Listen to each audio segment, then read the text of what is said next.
Bienvenidos a la receta de hoy. Hola, bienvenidos a mi canal. El día de hoy voy a preparar unos bagels de queso muy exquisitos. Te dejo los macronutrientes por cada pieza de bagel. Los ingredientes son 350 gramos de queso mozzarella, esto es 3,5 tazas, 170 gramos de harina de almendra, es una taza y más una sexta parte de otra taza, 55 gramos de queso crema, que más o menos es un cuarto de barra de queso Filadelfia, 2 huevos, una cucharada de royal, 2 cucharadas de ajonjolí, 2 cucharadas de chía. En un tazón de vidrio voy a poner el queso mozzarella y el queso crema y lo voy a llevar al microondas por 30 segundos.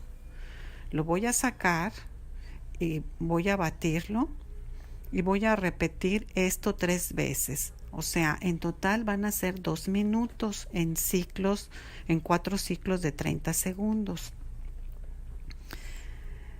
Después voy a revolverlo con una espátula, los quesos, y voy a agregar la harina, el royal y el huevo. Voy a revolver todo con las manos limpias para integrar los ingredientes. Si la masa está un poco pegajosa, puedes agregar un poco de harina. Cuando la masa ya esté lista, divídela en 8 porciones usando la palita y toma cada porción y ya es una rosca.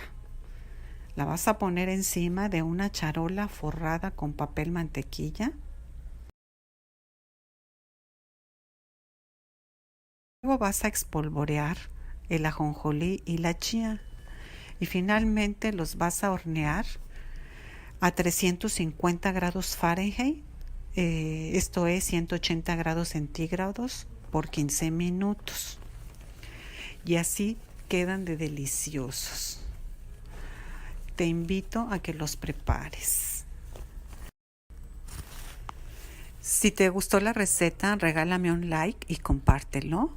Si no te has suscrito a mi canal, te invito a hacerlo y te espero en la próxima receta.